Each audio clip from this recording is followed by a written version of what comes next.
আম্মা জান আয়েশা সিদ্দিকা নবীজিকে প্রশ্ন করেছিলেন, ইয়া রাসূলুল্লাহ, আপনি জীবনে কত জায়গায় যুদ্ধক্ষেত্রে মার খেয়েছেন, রক্ত দিয়েছেন, ব্যথা পেয়েছেন। নবী গো, আমি জানতে চাই কোন দিনের মায়ের, কোন দিনের ব্যথা আপনার কাছে বেশি কষ্ট মনে হয়েছে। এই প্রশ্ন করার পর আমার নবী এতিমের মতো চোখের পানি ছাড়তেছে, গাল বেয়ে বেয়ে জামা কাপড় ভিজতেছে।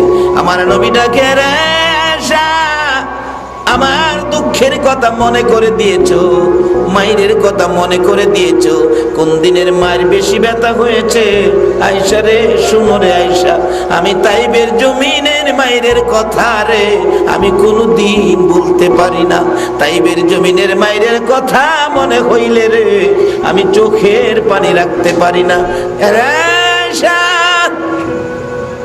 তাইবের জমিনে আমার বিনা দোষে, বিনা অপরাধে, বিনা কারণে রে এক বয়সের যুবকেরা আমাকে মারতে মারতে বেহুশ করেছে। আমি উঠতে পারি না, টাইনা টাইনা দাঁড় করাইছে, হাঁটতে পারি না, ধাক্কা দিয়ে আমাকে হাঁটাইয়া আবার মারছে রে। মারতে মারতে পাথরের নিচে ফেলে দিছে, আবার পাথরের নিচ থেকে আমাকে উঠাইয়া এইভাবে 3 বার করে আমারে মারতে মারতে বেহুশ করেছে রে আয়েশা। ওই তাইবের জমিনের পাথরের আঘাতের মায়ের কথা মনে হইলে আমার কলিজা মানাইতে পারে না। আমার নবী কিছুক্ষণ পর আবারও ডাকতেছে, এরে আয়েশা শুনো, তাইবের জমিনের মায়ের কথাও আমি রাসূল বুইলা যাই রে যখন আমার গুনাহগার উম্মতের কথা মনে হইয়া যায়। আমি আমার উম্মতের কথা মনে হইয়া গেলে রে আয়েশা, তাইবের জমিনের মায়ের কথাও বইলা যায়। তাইবের জমিনের মায়ের চাইতে বেশি ব্যথা আমার গুনাহগার উম্মতের জন্য। আর দয়ালো নবী প্রেমের ছবি আর আসবে না জগতে, বলুন দয়ালো নবী প্রেমের ছবি আর আসবে না জগতে।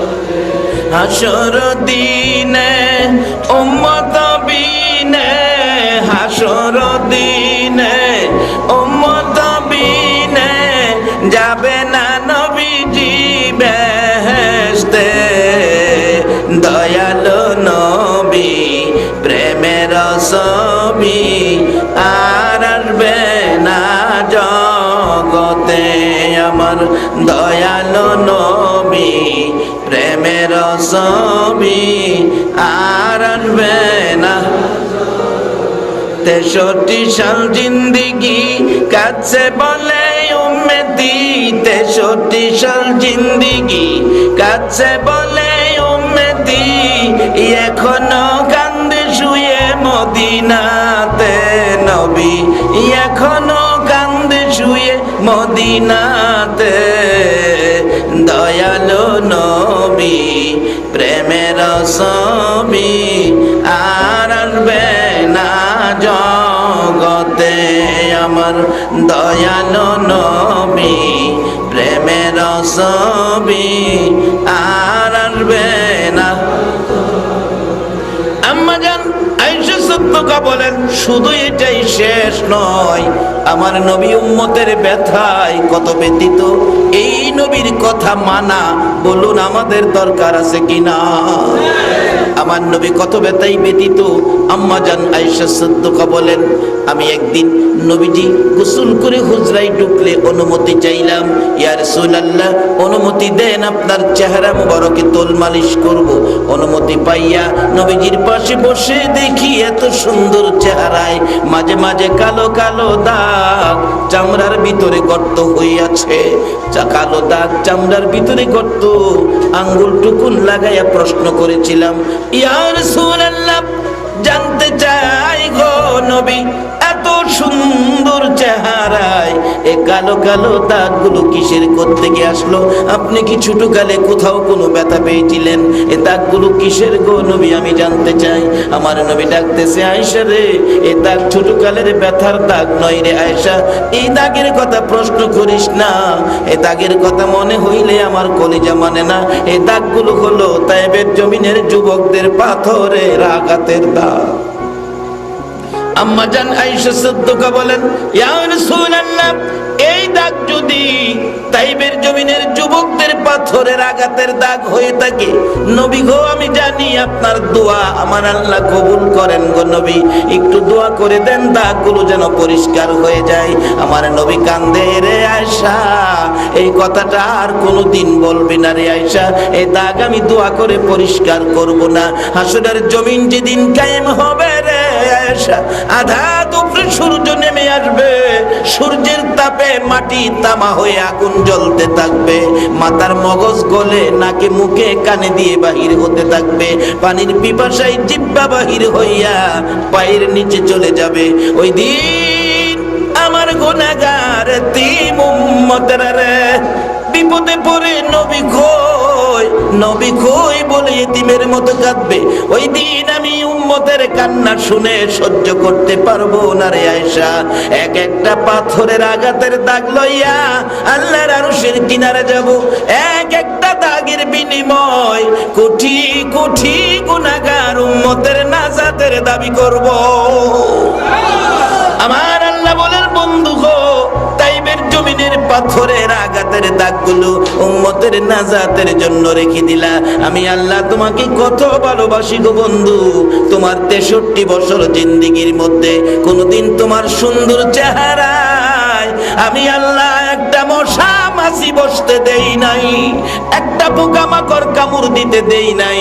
ওই চেহারার পাথরের আঘাতের দাগগুলো উম্মতের নাজাতের জন্য রেখে দিলা। যাও আমি আল্লাহ কথা দিলাম, তোমার উম্মত যারা হবে, তোমাকে যারা ভালোবাসবে, তোমার পক্ষে যারা থাকবে, তোমার আদর্শে যারা চলবে গো বন্ধু, তোমার উম্মতের পরিচয় যদি কেউ আমারে দিতে পারে, আমি আল্লাহ তোমার উম্মত বলে জীবনের গুনাহগুলো মাফ করে দিব। যে নবীর উম্মতের এত সুযোগ সুবিধার ঘোষণা, আমরা সেই নবীর উম্মত হয়ে নবীর কথা মানতে আপনারা রাজি আছেন? বাবারা, নবী বলেছেন হাদিস শরীফে, বিররুল ওয়ালিদাইনি আফদালু মিনাস সালাত ওয়াস সাদাকাত ওয়াস সাওমি ওয়াল হাজ্জি ওয়াল উমরাতি ওয়াল জিহাদি ফি সাবিলিল্লাহ। আল্লাহ বলেছে মা বাবার সাথে ভালো ব্যবহার করতেন, আর রাসূল বলেছে ব্যবহারটা কিভাবে করবা। বাবা বাজার থেকে সারাদিন দোকানদারি করে রাত্র 8টা 9টা হয়ে গেছে, বাড়িতে যাবেন, বাড়িতে যাওয়ার আগে ফলের দোকানে যায়েন, মা কি খাইলে খুশি হয়, বাবা কি পাইলে পছন্দ করে, 2টা আম কিনেন বাবার জন্য, 2টা কমলা কিনেন মায়ের জন্য, বাড়িতে রওনা হন। আজকে 11টা বাজে গেছে, যায় দেখুন 11টাই হোক 12টাই হোক 2টাই হোক, একটা ঘরের দরজা এখনো বন্ধ হয় নাই। বলুন তো এই ব্যক্তিটাকে? আসতে বললেন যে, নাকি বিশ্বাস হয় না? বলুন এই ব্যক্তিটাকে? মাকে চিনলেন না তো? রাসূল তো মাকে চিনাইছে হাদিস শরীফ দিয়ে, আল জান্নাতু তাহতা আকদামিল উম্মাহাত। উম্মতেরা রে, এই মায়ের পায়ের নিচে তোর জান্নাত, এ মায়ের পায়ের নিচে জান্নাত। আমি যদি প্রশ্ন করি, গতকালকে মাকে খাওয়ানোর উদ্দেশ্যে একটা জিনিস নিয়েছেন, একজন ব্যক্তি এখানে পাবো না, একজনও পাবো না। বাবা চিনলেন না মাকে? দেখুন অবস্থা কোথায়। রাসূল কি বলেছে? যেই নবীর ভালোবাসায় বসে আছেন, যেই নবীর সুপারিশ ব্যতীত কেউ জান্নাতে যেতে পারবে না, নবী কি বলেছে দেখুন না। নবীজি বলেছে 2টা আম, 2টা আপেল অথবা 2টা কমলা নিয়ে বাড়িতে ঢুকে মা বাবার রুমে দাঁড়িয়ে ডাক দিলে, মা, মা গো, কই গো মা তোমরা? আমার বাবা কই? আমার দরদি বাবা, যেই বাবা চট্টগ্রাম গেলে রাত্রে 10টা বাজে আমার অপেক্ষায় বাস স্ট্যান্ডে দাঁড়িয়ে দাঁড়িয়ে চোখের পানি ছাড়তো, বাবা কোথায়? মা তুমি কই গো মা? মা তুমি কই? 2টা বাজে বাড়িতে আসলেও আমার মায়ায় দরজাটা খুলে দাঁড়িয়ে থাকতা। 2টা কমলা মার হাতে দেন, 2টা আম বাবার হাতে দেন, বাবা মা আম হাতে নিয়ে খুশি হবে, মালটা কমলা হাতে নিয়ে খুশি হয়ে বলবে, আল্লাহ কেমন সন্তান দিলা। যেদিনই বাড়িতে আসে আমাদের জন্য খালি হাতে আসে না, কিছু না কিছু নিয়ে আসে, আর বলতে থাকে, মা গো, বাবা গো, বেশি আনতে পারি না, পয়সার অভাব, যা কিছু আনি মা তোমরা 2জনে খাও। এরকম ব্যবহার দিয়ে মা যদি খুশি হয়, বাবা যদি খুশি হয়, রাসূল বলেছে এই ব্যবহারে তুমি কি পাইলা? একটা লোক নামাজ পড়লো, উত্তম ইবাদত নামাজ, তার তারপরে মা বাবার মৃত্যু হলে, কবরে চলে গেলে মা বাবার জন্য কি করবেন? আল্লাহ নিজে কোরআন শরীফে শিখাইছে, রব্বির হামহুমা কামা রব্বায়ানি সগীরা। একজন আজকে দাঁড়ায় বলতে পারবেন না, একজনও দাঁড়ায় বলতে পারবেন না মা বাবার জন্য দোয়া করেছেন। কিন্তু মা বাবা এত কিছু করে লালন পালন করে কবরে শুইল, মা বাবার জন্য কিছু করা সন্তানের দরকার আছে না? অথচ মা বাবা কবর থেকে আপনাকে দীক্ষার দিচ্ছে, কি বলে? তোতাওয়াঙ্গার গারসুদি আজ মালে মা, তোতাওয়াঙ্গার গারসুদি আজ মালে মা, তো চারা গাফেল সুদি আজ হালে মা।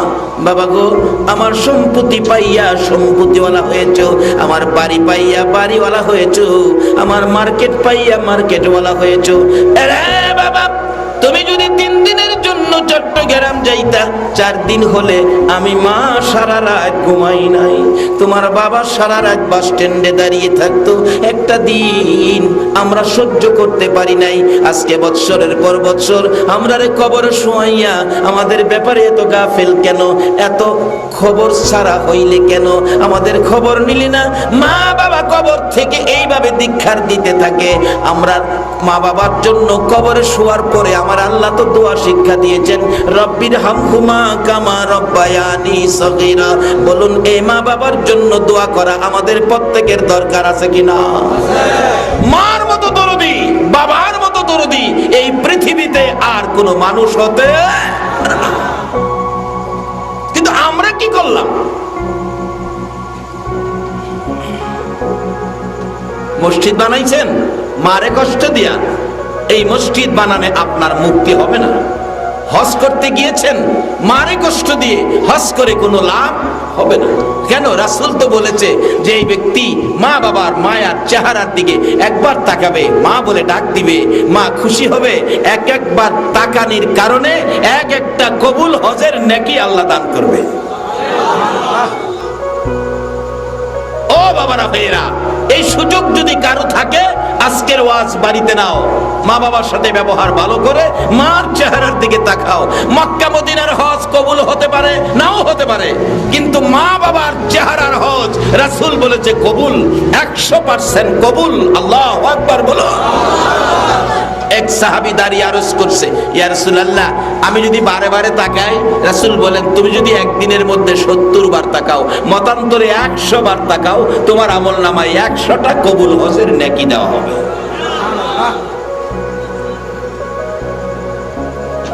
আজকে সেই মা বাবার সাথে ভালো ব্যবহার নাই। আমার আপনাদের চন্দনাই থানায় আছে কিনা জানি না, আমাদের এলাকায় আছে। মা বাবার আদর নাই, শ্বশুর শাশুড়ি আইলে বাঙালি পাগল হয়ে জায়গা। ঘুমায় রয়েছেন আপনারা? শ্বশুর শাশুড়ি আইলে পাগল হয়ে জায়গা। এটা কোরআন হাদিস না, বাস্তবতার থেকে বলছি। বেচারা শাশুড়ি আইছে, এক মাছ যে নিয়ে আইছে, মাছ, এত বড় মাছ এর জীবনে আনে নাই, বাড়িতে ইন্না ফালাইছে। মাছ দেখে তো বিবি সাহেব বলতেছে, কি ব্যাপার এত বড় মাছ? কই তুই টের পাস না আজকে কে আইছে আমার বাড়ির? বিবি কই, যাক আজকে আমার মারে খাওয়াইয়া মেরে লাইব, দেখা যাক। ছেলের মা কইতেছে, এত বড় মাছ তো আমার জীবনে দেখি নাই। মাগো বৌমা, তোমার মায়ের উসিলাই আমি ছেলেটা মাছ আনলো, আমিও তো খাবো, আমারও ভাগ্য ভালো হয়েছে, তোমার মার উসিলাই বড় মাছটা আমি খাবো। অবশেষে ছেলের মা বসে আছে, বউ মাছ কাটতেছে। বললেন, বৌমা একটা কথা বলি, তুমি রাগ হইও না, মাছের মাথাটা ভালো করে ভাজি করে আমারে দিও, আমি জীবনে এত বড় মাছ খাই নাই, এত বড় মাছ দেখি নাই। বলুন, যেই ছেলে 10 মাস 10 দিন পেটে নিয়ে প্রসব ব্যথার 3 দিনের কষ্ট, বালতির পর বালতি রক্তক্ষরণ, ঘর লাল লাল করে দিয়েছিল, কোন মা আপনার আমার মতো সন্তানের মুখ দেখার আশায় দুনিয়া ছেড়ে কবরে চলে গিয়েছিল। এই মা কি সন্তান পেটে রাইখা সন্তান মাছ আনলে মাছের মাথা খাওয়ার অধিকার আছে কিনা? বাবা, শুধু মাহফিলে গেলেই আছে বললেন না, বাড়িতে যাইয়েন খবর রাখেন। মাছের মাথা আমারে দিও, বউ কয় না, কথা কয় না, কয়েকবার বলছে, বউ গো এই মাছের মাথাটা আমারে দিও, এত বড় মাথা আমি জীবনে কোনোদিন দেখি নাই, মাথাটা আমারে দিও। বউ কোন কথাই কয় না। ছেলে আইতাছে, এমন সময় বলছে, বৌমা আর বলবো না, বহু বলছি, আমি যে বলছি কথাটা খেয়াল রাখিস, আর কমো না। এই কথাটা ছেলে আইসে শুনছে, জিজ্ঞেস করলো, বিবি আমার মা কি বললো? খেয়াল রাখিস আর বলবো না। বিবি কথাটা ঘুরাইতেছে, কথাটা ঘুরাইতেছে, ঘুরাইয়া বলছে, তোমার মা যেই কথা কয় এগুলি বলা যাবে না, অসামাজিক কথা, মুখে দা আসে না। আচ্ছা বলুন, আসলে কি মা কি অসামাজিক কথা বলছিল? যুবক, আজকের ওয়াজ বাড়িতে নাও। আল্লাহকে যদি পেতে চাও, রাসূলকে যদি পেতে চাও, খাজা বাবাকেও যদি পেতে চাও, মা বাবার সাথে ব্যবহার পরিষ্কার করো, না হয় কেউ তোমাকে ঠেকাবে না। নারে তাকবীর, নারে সালাত, নারে গাউসিয়া, সাইয়্যিদ সাহেব মদিনা জিন্দাবাদ, জিন্দাবাদ। বরবী সাহেব। মা বাবা যদি কারো বিপক্ষে আসরের কোর্টে বিচার দেয়, এই বিচারের কোর্টে আপনার পক্ষে কেউ কথা বলবে না। বাবার আসল জায়গা ঠিক করেন। আল্লাহর মা বাবা নাই, কিন্তু কোরআন শরীফে ওয়াজ করে মা বাবার জন্য। নবী কোরআন হাদিস শরীফে ওয়াজ করে মা বাবার জন্য। আল্লাহর ওলিরাও ওয়াজ করে গেছে মা বাবার জন্য। মায়ের দোয়াই বহু ওলি পৃথিবীর জমিনে মা বাবার দোয়াই ডাইরেক্ট ওলি হয়ে গেছে, ডাইরেক্ট ওলি। সেই ক্ষমতা মায়ের দোয়ার মধ্যে রয়েছে, বাবার দোয়ার মধ্যে রয়েছে। তাই বলতেছিলাম, মা বাবাকে কষ্ট দিয়ে মসজিদে যাও না, মক্কা মদিনায় যাও না, কোনো লাভ হবে না। ডাকতেছে, মাছের মাথা আমারে দিস, আর কমো না, খেয়াল রাখিস। ছেলে শুনছে, মা বলছে আর কমো না, খেয়াল রাখিস। জিজ্ঞেস করলো, বিবি আমার মা কি বলেছে খেয়াল রাখিস আর বলবো না? বলছে, তোমার মা যে কথা বলে এই কথা বলা যাবে না, অসামাজিক কথা, মুখ দিয়ে আসে না। আসলে কি মা এরকম কোনো খারাপ কথা বলছিল? যুবক, আজকের ওয়াজ বাড়িতে নাও। যারা বিয়ে করে নাই, এখান থেকে প্রতিজ্ঞা করো, বিয়ে করে যেদিন বাসর রাত্রে ঢুকবে, বিবির পাশে বসে প্রথম কথা থাকবে এই, বিবি তোমার সাথে বাসর রাত্রের প্রথম কথা হলো, যেই বাবা আমাকে মাথার ঘাম পাতায় ফেলে রোজগার করে মুখে খাবার তুলে দিয়ে লালন পালন করে এত বড় করেছে, যেই মা আমাকে পেটে রেখে 10 মাস 10 দিন কষ্ট করেছে, মেতরণী হয়েছে, প্রস্রাব পায়খানা পরিষ্কার করে আমাকে লালন পালন করে এত বড় করেছে, এই মা বাবার বিরুদ্ধে কোনো কমপ্লেইন আমার কানে দিবে না। প্রথম রাত্রে বিবিকে সাবধান করে দিও, মা বাবার বিরুদ্ধে কোনো কমপ্লেইন আমার কানে দিবে না, আমি সেটা মানবো না। আর যদি আজকের ওয়াজ বাড়িতে নিতে পারো, যারা বিয়ে করেছো বাবা, তোমরাও সাবধান হয়ে যাও, কারণ এই পরামর্শ তোমার বিবিও মায়ের বিরুদ্ধে তোমার কানে দিতে পারে, বাবার বিরুদ্ধে তোমার কানে দিতে পারে। যেমন ওই ছেলেটা বলছিল, মা কি বলেছে?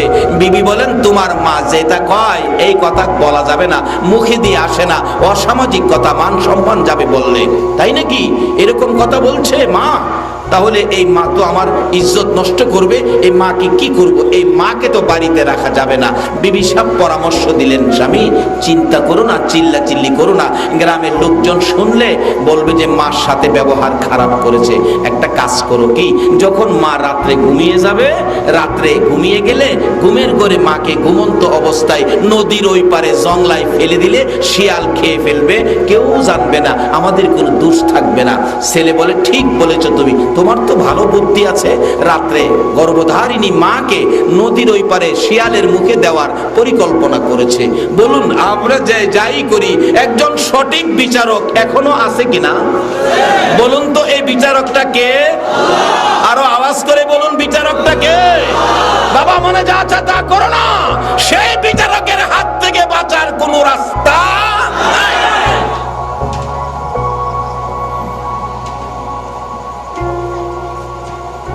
যে মা জীবনের বিনিময় তোমার আমার ভালোবাসার হাত বাড়াইত, তোমার আমার মতো একটা সন্তানের জন্য কত মা জীবন দিয়েছে, বাস্তব ঘটনা।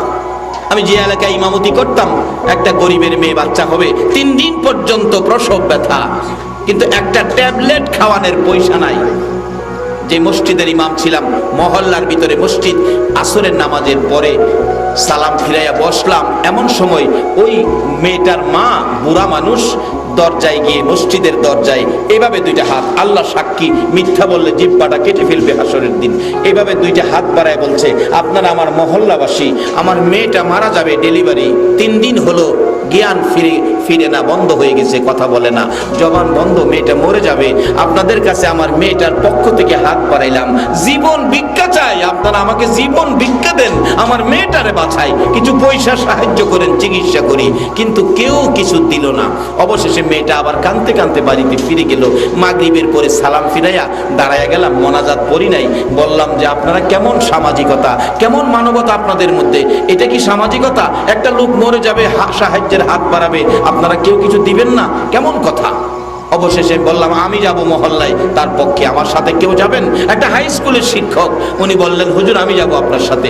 দুইজনে তখনকার সময় 750 টাকা, 35 সের, তখন কেজি নাই সেরের মাপ, 35 সের চাউল রাত্রে উঠাইয়া এশারের নামাজের আগ পর্যন্ত পাঠাইলাম তার বাড়িতে মক্তবের ছাত্র দিয়া। বললাম সকাল হতে না হতে সরকারি হসপিটালে পাঠান, আমি চিকিৎসার ব্যবস্থা করব, পয়সার জন্য তাকে চিকিৎসার অভাবে মরতে দেব না, হায়াত নাই, এটা আমার করার নাই, কিছু করার নাই, যান হসপিটালে নিয়ে যাবেন। মহিলাটা, ওই মেয়েটার মা, এই টাকা আর চাউল পায় একটা খুশি হয়েছে, আল্লাহ আমি কি পারবো আমার মেয়েটাকে বাঁচাইতে।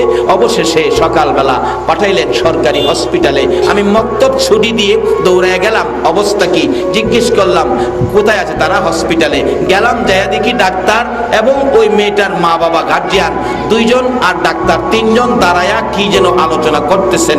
আমি পাশে দাঁড়ায় বললাম, ডাক্তার সাহেব রুগীটার খবর কি?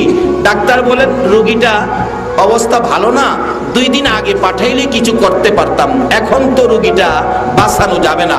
আমি বললাম, ডাক্তার সাহেব চিকিৎসা করেন, মরে যায়, হায়াত না থাকে কোনো আপত্তি নাই, চিকিৎসার অভাবে যদি মেয়েটা মরে যায়, তার মা বাবার কলিজায় আজীবন দাগ থাকবে।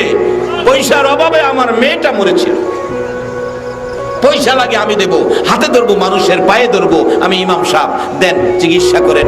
ডাক্তার বলেন, হুজুর চিকিৎসা করতে পারি, 2 জন বাঁচাইতে পারবো না, বাচ্চাটা বাঁচাইতে গেলে মা মারা যাবে, মা বাঁচাইতে গেলে বাচ্চা মারা যাবে, আমি কোনটা বাঁচাবো, ফাইসালা দেন। আমি বললাম, এই গার্জিয়ান তো আমি না, এই গার্জিয়ান মেয়ের মা বাবা আছেন, জিজ্ঞেস করেন। মা বাবা 2টা চোখের পানি গাল বেয়ে বেয়ে ছেড়ে ছেড়ে ডাকে, রে ডাক্তার অনুরোধ করি আমার মেয়ের পেটের বাচ্চাটা মাইরা আমার কলিজার টুকরা মেয়েটাকে বাঁচাইয়া দাও, বাচ্চাটা মেরে ফেলো, মেয়েটাকে বাঁচাইয়া দাও। এমন সময় দেখি জ্ঞান হারা হয়ে গিয়েছিল মেয়েটা, 2টা চোখ খুলে মায়ের দিকে বাবার দিকে তাকাইয়া চোখের পানিগুলো জর্জর করে ছেড়ে দিলেন, আবার চোখটা ঘুরাইয়া ডাক্তারের দিকে তাকাইলেন, ঠোঁট 2টা নড়তেছে, কি যেন বলবেন। ডাক্তার সাহেব মুখের কাছে কানটা নিলে মায়ার সুরে ডাকে, রে ডাক্তার শুনো রে, আমার মায়ের কথা বাবার কথা শুইনো না, প্রসব ব্যথার যন্ত্রণায় যদি তোমার মা তোমাকে মেরে ফেলতো, তুমি কি ডাক্তার হতে পারতা? ডাক্তার নিজেও মা ভক্ত ছিলেন। ডাক্তার বলেন, তা তো ঠিক আছে ডাক্তার সাহেব গো, তোমার 2টা পায়ে ধরি গো, মায়ের কথা বাবার কথা শুইনো না, 2 জনের একজন যদি মারতে হয়, আমি মা কাগজে লিখিত দিব গো ডাক্তার, আমি মা লিখিত দিব গো, আমার সন্তান মাইরো না। ডাক্তার তোমার 2টা পায়ে ধরি কাগজে লিখিত দিয়ে দিব, তোমার কোনো ক্ষতি হবে না, 2 জনের একজন যদি মারতে হয়, আমার সন্তান মাইরো না, আমি মায়ের জীবন শেষ করে দাও। কিছুক্ষণের জন্য যদি আমার সন্তানের মুখ দেখে আমি মা মরতে পারি, আমি মায়ের জীবন ধন্য হয়ে যাবে। আর যদি আমি মা বাইসা বাচ্চা মেরে ফেলি, পৃথিবীর জমিনে মা জাতির কলঙ্ক হয়ে যাবে, আমি মা জাতির কলঙ্ক করতে রাজি না। ডাক্তার বলেন, এত যখন আশা, আমি চেষ্টা করে দেখি 2 জন বাঁচানো যায় কিনা, 2 জন বাঁচানো যায় কিনা। দরজা বন্ধ করে চিকিৎসা শুরু হলো। কিছুক্ষণ পরে শোনা যায় ওয়া ওয়া করে কান্দে কান্দে। আমরা বাহির থেকে খুশি, সন্তান বুঝি হয়েছে। দরজাটা খুলে দিলে ডাক্তার দুইটা চোখের পানি ছেড়ে দিলেন বাহির হইয়া। জিজ্ঞেস করেছিলাম, ডাক্তার সাহেব অবস্থা কি, কি হয়েছে, চোখের পানি ছেড়ে দিলেন কেন? ডাক্তার ডাকে, হুজুর সন্তান হয়েছে, ছেলে হয়েছে, ছেলের অবস্থা ভালো গো, কিন্তু ছেলের মা বাঁচবে না। চট করে ঘরের ভিতরে ঢুকি দেখি বাচ্চাটা হাত পাও নাড়াইয়া ওয়া ওয়া বলে কান্দে। মা দরদি, জীবনের শেষ দেখা দেখে রে। চোখগুলি বড় বড় করে তাকাইয়া রইছে, গায়ে শক্তি নাই, শুধু দেখতে আছে, কথা বলার ক্ষমতা নাই। কিছুক্ষণ পর মা বাবা ঘরের ভিতরে ঢুকে কাঁদতেছিল, তার মেয়েটা মরে যাবে ব্যথা লইয়া। ইশারা করে বুঝাইতে চাইতেছে, মা গো তোমরা কেন কাঁদো গো, বুঝেছি আমি বাঁচবো না গো মা, আমার সন্তানটা জমিনে পড়ে কাঁদতেছে, তোমরা একটু কোলে নাও না, আমার সামনে একটু কোলে নাও, আমি দেখে যাই আমার বাবা তোমার কোলে আছে। ইশারা করতেছে, বুঝাইতে পারতেছে না। আবারও বলছে, মা গো তোমরা যদি কোলে না নাও, আমি কিছুক্ষণের জন্য আমার বাবারে আমার বুকে উঠাইয়া দাও, আমি মায়ের আগুন নিভাইয়া কবর যাই। আল্লাহু আকবার। এই মারে যারা কষ্ট দিয়েছো, ৭০,০০০ পীরের মুরিদ হইয়াও জান্নাতে যাওয়া যাবে না। পীরের মুরিদ হবেন সুন্নাতে রাসূল, আমি নিজেও পীরের মুরিদ, কিন্তু মা বাবারে কষ্ট দিয়ে জান্নাতে যাবেন এই আশা করেন না। মাওলানা আহারে পাশান হৃদয় নবীর জন্য কান্দ না রে, পাশান হৃদয় নবীর জন্য কান্দ না। হায়রে তো মাইসারা দয়াল নবী বেহেশতেতে যাবে না। হায়রে তো মাইসারা দয়াল নবী বেহেশতেতে যাবে না। আল্লাহুম্মা সাল্লি আলা সাইয়্যিদিনা মুহাম্মাদ। আল্লাহুম্মা সাল্লি আলা সাইয়্যিদিনা মুহাম্মাদ। নাবিয়ানা মাওলানা মুহাম্মাদ। নাবিয়ানা মাওলানা বালাগাল উলা বিকামালিহি কাশাফাত দুজা বিজামালিহি হাসনাত জামিউ খিসালিহি সাল্লু। বলতেছিলাম মা বুঝাইতেছেন, মা বাবা বুঝিছি আমি বাঁচবো না, তোমরা শুধু কাঁদো। আমার বাবা মাটিতে পড়ে কাঁদতেছে, একটুখানি আমার বুকে উঠাইয়া দাও, আমি মা সন্তানের স্বাদ মিঠাইয়া কবর যাই। এ কথাও যেন মা বাবা বুঝতেছে না। অবশেষে দেখি নিজে দুইটা হাত বাড়াইতে চায়, শক্তি দেয় না হাত বাড়ানোর জন্য। গায়ের জোরে ধাক্কা দিলে দুইটা হাত গলা কাটা মুরগির মতো নড়ে, একটুখানি সামনে বাড়ে। এভাবে ধাক্কাইতে ধাক্কাইতে বাচ্চাটার কাছাকাছি দুইটা হাত চলে গেল, আর যেন পারে না, সামনে হাত বাড়ে না। দুইটা নয়নে মায়ার নজরে তাকিয়াছে গো, জীবনের শেষ দেখা সন্তানের দেখে। এইভাবে দুইটা হাত বাচ্চার কাছে ফালাইয়া বাচ্চার দিকে তাকায়া তাকায়া মা দরদি বিদায় হইয়া যায়। আমার নবী বলেন, উম্মতেরা রে, এই মার কলিজায় আগুন দিও না, এই মারে কষ্ট দিও না, এই মার কলিজায় ব্যথা দিও না, আমি নবীর সুপারিশ নসিব হবে না।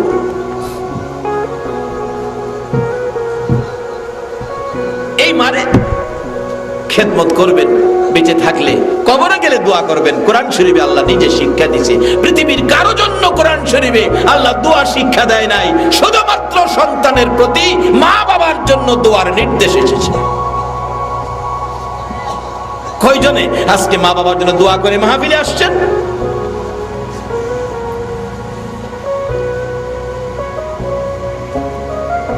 দুইটা বাজে বাড়িতে গেলে এখনো মা দরজাটা খুলে দাঁড়ায় থাকে।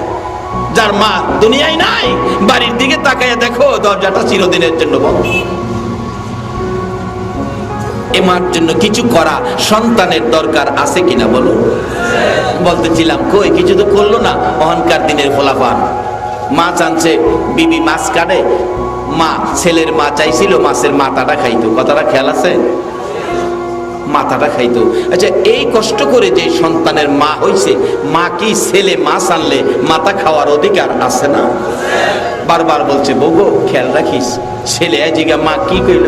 তোমার মা যে কথা কয় অসামাজিক কথা, এগুলি বলা যাবে না, আমার মুখ দিয়ে আসে না। তোমার মা এখন পাগল হয়ে গেছে। মা বলে পাগল হয়ে গেছে। ও যুবক, তোমার মায়ের বিরুদ্ধে তোমার বিবিও এই কমপ্লেন দিতে পারে। এই অ্যাকশনে যাইবার আগে মারে জিগাইও এই কথা মা কইছে কিনা। এখন তো ফুলাফান বিবি যেটা কয় এটাই রাইট, মার কথা শুনতে রাজি না। এই রোগ আপনাদের চট্টগ্রাম আছে কিনা জানি না, আমাদের এদিকে আছে।